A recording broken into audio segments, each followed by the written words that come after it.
In the context of phlebotomy, what does the order of the draw refer to? So the order of the draw, what that means is that when you have your test tubes, so that was a little thick.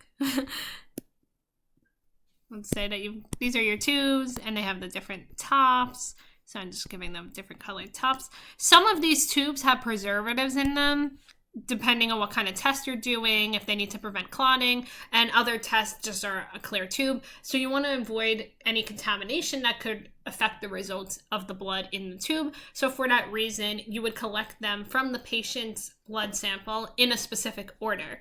So let's keep that in mind as we look at the choices. And then we'll also go over, in the case that you didn't know what this means, that you could use some test-taking strategies to best arrive at an answer as well. So option A is the sequence in which patients are seen.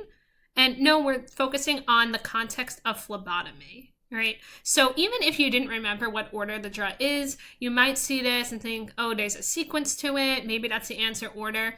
But we're looking at the context of phlebotomy. So when it says here in which patients are seen, you could also identify that maybe this isn't the right answer of what we're looking for, since we are focusing on phlebotomy. So we could eliminate option A. Option B says the order in which blood samples are processed in the lab. And you might think, okay, it could be right, because it does say that there's an order here. And it does say phlebotomy is our context, and we're talking about blood samples. Maybe. However, even if you forgot what order the draw is actually referring to, something to keep in mind is that this choice says order to be processed in the lab. And order of the draw has draw. So if you're thinking of a blood draw, that has to do with the blood physically coming out of the patient when you're using your needle to get the blood out. So we're drawing out from the patient. It doesn't have to do with the actual process in the lab itself. So we can eliminate option B. Option C is the sequence in which different blood tubes are filled during venipuncture, and that is exactly what the order of the draw is, the order in which we're drawing blood from the venipuncture.